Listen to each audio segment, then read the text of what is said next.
안녕하세요. 김호준입니다. 블랙리스트 의혹은 사실 무근인 것으로 결론났다. 블랙리스트가 없으면 없다고 밝혔으면 될 일인데 이와 무관한 내용까지 밝혀 또 다른 논란만 남겼다. 조선일보가 사법부 블랙리스트 사건을 보도하는 핵심 관점입니다. 그런데 조선일보는 중대한 사실들을 생략했죠. 발견된 문제의 문건들은 전체를 다 열람한 것이 아니라 몇 가지 키워드를 검색해 나온 제한된 결과물이고, 키워드가 검색된 문건 중에서도 당사자가 암호를 제공하지 않아 열지 못한 문건이 760건, 이미 내용이 삭제된 문건은 300건이었으며, 이런 조건에서 특정 문건이 발견되지 않았다는 게 애초부터 그 문서가 없었다는 입증도 아니거니와, 결정적으로 조선일보 보도에는 블랙리스트 의혹에 본질이 없습니다. 이 의혹의 본질은 사법부 내 사찰이 과연 존재했느냐 하는 거죠. 조사 보고서를 보면 법원 내 사찰이 존재했다는 것은 누구도 부인할 수 없습니다. 그렇다면 의혹이 사실 무근으로 결론 났다 할 것이 아니라 사찰은 존재했다고 해야 하는 게 정상적인 언론이라면 가져야 할 입장인 거죠. 말해놓고 보니까 조선일보에 제가 지나친 요구를 했습니다. 조선일보는 그냥 하던 대로 하세요. 김호준의 아량이었습니다.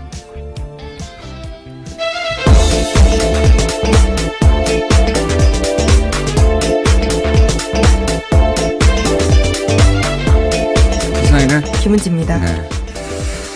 제가 오프닝을 아침에 딱 쓰고 나서 이런 욕을 할 수는 없지. 아량을 베푸셨군요. 네. 하던 대로 해야 된다. 사람이 안 하던 짓 하면 죽는다는 소리가 있잖아요. 네. 하던 대로 하는 게 맞다. 제가 무리한 욕을 했다 생각이 듭니다.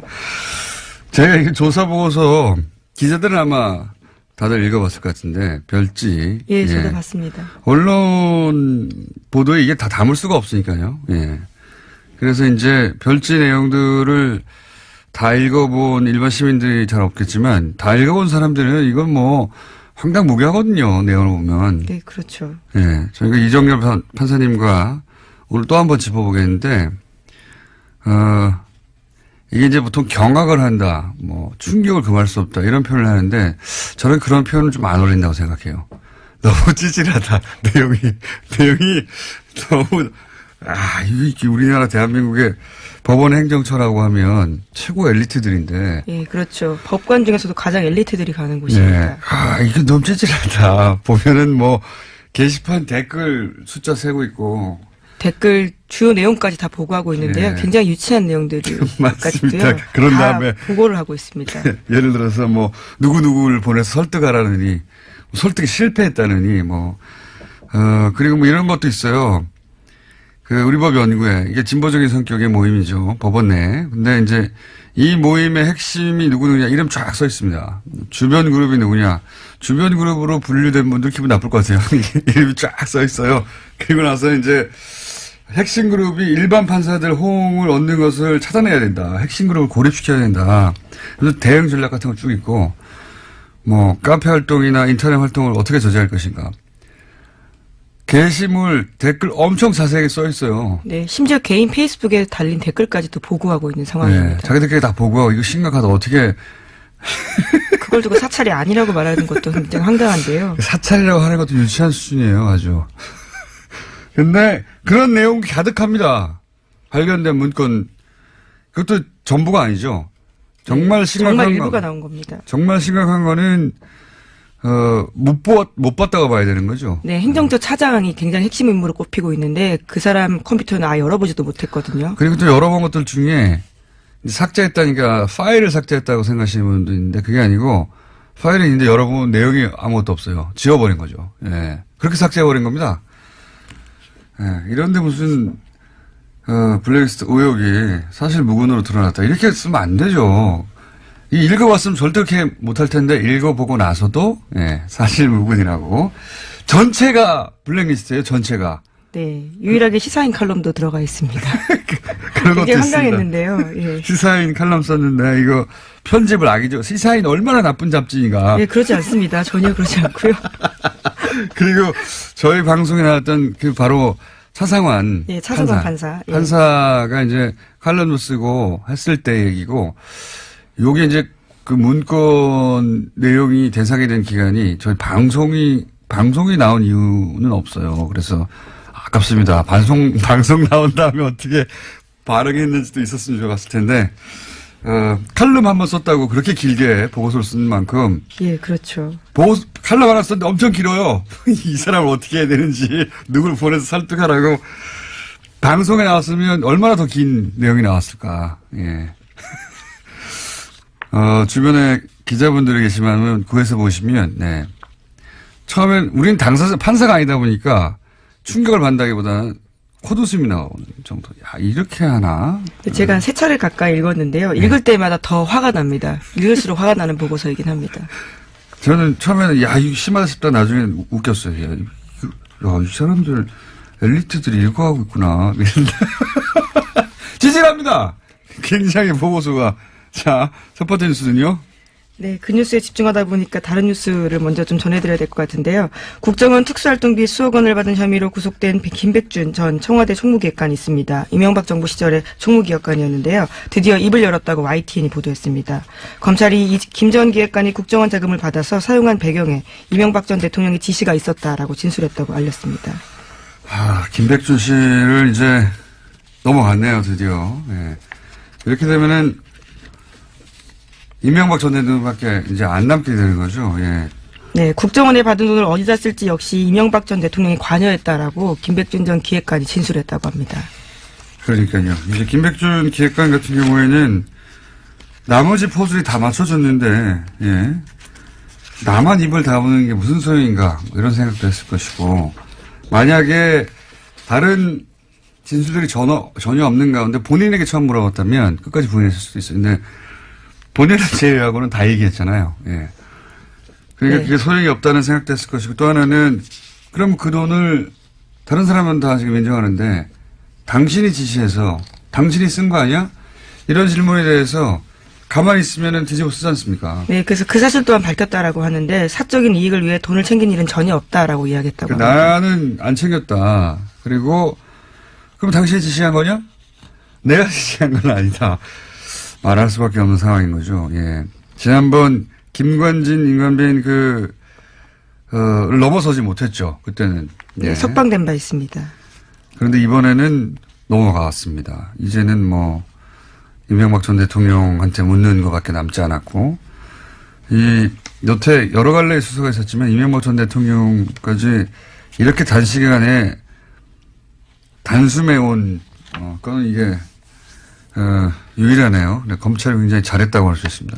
이번에는 일사불란하게 신속하게 탄탄하게 조사를 한 다음에 한꺼번에 불러서 끝낸 것 같아요. 예. 그리고 이제 이전에 박근혜 전 대통령 특활비 사건이 있었기 때문에, 예. 정확하게 어떻게 수사해야 되는지도 알았던 것 같고, 예습한 다음에, 예. 일사불란하게 단칼에 여기까지 갔네요. 자, 이 건은 그래서 이명박 전 대통령 소환만 나오면 특활비 관해서는 상황 정도 된 것 같습니다. 자, 다음 수는요? 네, 판사 블랙리스트 다시 전해드릴 수밖에 없는데요. 양승태 대법관 시절에 작성됐던 이른바 판사 리스트 관련해서 발표의 파장이 계속되고 있습니다. 문건의 특정 성향 판사의 동향 같은 것들이 보고된 이야기인데요. 일각에서는 블랙리스트가 아니다라고 주장까지 하고 있습니다. 그래서 어제 MBC가 직접 따져봤는데요. 인사 불이행 여부를 확인해봤다라고 합니다. 지난 7년의 법원 인사 기록을 살펴보면 명단에 있던 판사들은 한 명 빼고는 모두 형사 1심 재판에서 배제가 돼서 실제로 블랙리스트가 작동됐다라고 보도하고 있습니다. 그러니까요. 이게 이제 쭉 1번부터 이름 써가지고 지금 문체부에서 나온 그 명단처럼 그렇게 정리되어 있지 않을 뿐 지금 나온 문건 전체가 다 블랙리스트예요. 이 사람들을 어떻게 할까? 이 사람들은 배제해야 된다. 이 사람들을 고립시켜야 된다. 이거 블랙리스트지 뭡니까? 네, 심지어 적색, 청색, 흑색이라는 표현까지도 나와 있습니다. 이게 이제 형사 재판부에서 배제하는 것이 이게 이제 지원 배제였지 않습니까? 여기서는 지원 배제가 아니라 형사재판부 배제라고 핵심 업무에서 뺐다라는 거죠. 그렇죠. 왜냐하면 거의 모두라고 해도 좋을 만큼의 정치적 사건은 결국 형사부가 관장하는 겁니다. 형사사건이니까. 그리고 영장 실질 심사 판사들 지난 1년간 우리가 얼마나 논란을 많이 일으킨 판사라고 언론에서 계속 지목했었던 다 마찬가지거든요. 그리고 지금 김관진, 임관빈 구속적부심통에 석방한 형사수석 다 형사재판부예요. 형사재판부에서 배제한다는 게 가진 의미는 정치적 사건에 있어서는 자신들의 입맛대로 판단하겠다는 의지가 관철된 것이고, 그리고 이제 배제된 것도 의지가 관철된, 이 블랙리스트를 통해서 돈을 안 줬다 이런 게 아니잖아요. 예, 지원을 배제했다든가 무슨 예술단체 지원을 끊어버렸다든가 그게 아니고, 여기서는 블랙리스트라는 게 결국 이렇게 정치적 재판에 영향을 미칠 수 있는 자리에 있는 사람들은 전부 다 보수 인사로 채운다. 혹은 뭐 법원 행정처 대법 원장의 의사가 관철될 수 있는 사람으로 채운다. 이거예요. 나머지는 뺀다. 작동한 거죠. 뭘 작동을 안 했어요. 네, 재판이 판사 업무의 핵심이라고 할 수 있는데요. 아예 뺐다라고 하기 때문에 블랙리스트는 작동했다라고밖에 볼 수 없습니다. 뺐다라고 써 있는 문건은 없지만 결과가 배제됐지 않습니까? 이 명단에 있는 사람들이. 자, 그런데 이제 어제 저희 이정열 판사님하고도 얘기했던 왜 합의재판부? 전원합의체. 예. 용어 어려워. 전원 합의체로 보냈는가. 원세훈 재판 네네. 예. 그 관련해서는, 정확하게 이제 몇 명 안 되는 대법관들이 지목되니까 그분들은 아니다라고 이제. 본인들은 그렇게 누군가의 지시를 받거나 연락을 받거나 그런 적이 전혀 없다. 본인들이 판단해서 법과 원칙에 따라 판단했을 뿐이다. 이렇게 요약되는 입장을 발표했죠. 네, 공개적으로 입장 발표했습니다. 외부의 영향을 받았다라는 건 사실이 아니다라고 하는 건데요. 사법부의 독립과 재판의 공정성에 관한 불필요한 의심과 오해를 불러일으키는 것에 대해서 깊은 우려와 유감을 표명한다면서 오히려 언론 보도를 탓했습니다. 왜 불필요합니까? 보고서에 나왔는데 거기 법원 내부의 문건에 나와 있잖아요. 우병우 민정수석이 요청을 했고 실제 그렇게 되었다고. 그 과정에서 어떻게 전원합의체가 되는지 우리는 내부 사정을 모르니까 모르죠. 하지만 불필요하지 않습니다. 그렇게 나와 있는데 어떻게 해요. 나와 있어서 의심하는 거예요. 불필요하기는커녕. 만약에 이제 대법관들 지금 남아있는 대법관이 7분인가요? 그때 당시에 13분에서. 네, 그렇죠. 네. 어제 기자회견 했을 때 13명이었는데요. 당시에 있던 사람은 7명이었습니다. 그분들 말대로 어떤 외부의 요청도 없었다고 하면 이건 우병우 민정수석의 기도가 하늘에 닿은 거죠. 하지만 보고서에 쓰여있기 때문에요. 그럼 그 보고서를 쓴 사람이 왜 그렇게 썼는지를 해명해야 될 부분입니다. 보고서는 기도문인 겁니다. 그냥 연불이거나. 예, 판사들이 기도문을 공식적으로 보고서에 썼다라는 것도 놀랍네요. 저희가 누구누구에게 무슨 말을 했다 입증할 수는 없으나 불필요한 건 아닙니다. 당연히 누구나 이렇게 생각할 수 있죠. 예. 여기 대해서는 잠시 후에 또 이정열 전 판사님 나오셔가지고 얘기를 나눠보겠고, 이정열 판사님 오늘 나오셔가지고 얘기하다가 시간이 부족하면 내일 또 나오시고, 내일도 부족하면 또 나올 거고요. 네. 네, 그만큼 굉장히 중요한 사안이기 때문에요. 중요하기도 중요하고요. 이제는 얘기할 수 있는 문건이 있잖아요. 문건 내용이 너무 풍성해가지고요. 얘기할 게 많아요. 네, 그렇지만 임종원 전 법원 행정처 차장의 PC는 아직도 열어보지 못했다는 점 다시 한번 강조하겠습니다. 강제 수사를 해야 한다고 봅니다. 네. 범죄가 벌어졌는데, 범죄 아닙니까, 이게? 예. 그것도 예전에는 독재 정권이 권력을 찍어 누른 거라면 이건 사법부 내에서 자기들끼리 한 거잖아요. 네, 그런 혐의가 있는데요. 임종원 전 차장 같은 경우에는 또 우병우 전 수석과 굉장히 많은 통화를 했다라고 알려져 있거든요. 그런 점들도 굉장히 의심스러운 상황입니다. 생각해 보시면 그냥 사기업에서 직원들을 이렇게 뒤에 조사를 해가지고 문서를 썼는데 직원들을 발견했어요. 고소고발하면 이거 걸립니다, 당연히. 근데 사법부에서 이렇게 했는데 나는 비밀번호를 줄 수 없어. 그런다고 가만히 있는 거 아닙니까? 참 말도 안 된다고 봅니다, 저는. 자, 이 얘기하다가 시간이 다 갔네요. 자, 빨리빨리 짚고 넘어갑시다. 네, 어제 문학의 블랙리스트 혐의 관련해서 2심 재판 결과 나왔습니다. 조윤선 전 정무수석이 유죄가 선고됐는데요. 1심에서는 블랙리스트 관여 혐의에 대해서 무죄 선고받은 바가 있습니다. 그래서 6개월 만에 다시 법정 구속이 됐는데 징역 2년 선고받았습니다. 또 함께 재판을 받은 김기춘 전 비서실장은 형량이 1심보다 1년 더 늘어서요. 징역 4년을 선고받았습니다. 3심, 4심, 5심 다 했었으면 좋겠어요. 1년씩 늘어나게. 근데 조윤선 전 장관은 사실 애초 석방이 말이 안 된다는 얘기가 많았었죠. 예. 자, 석방됐다 다시 들어갔고요. 다음 뉴스는요?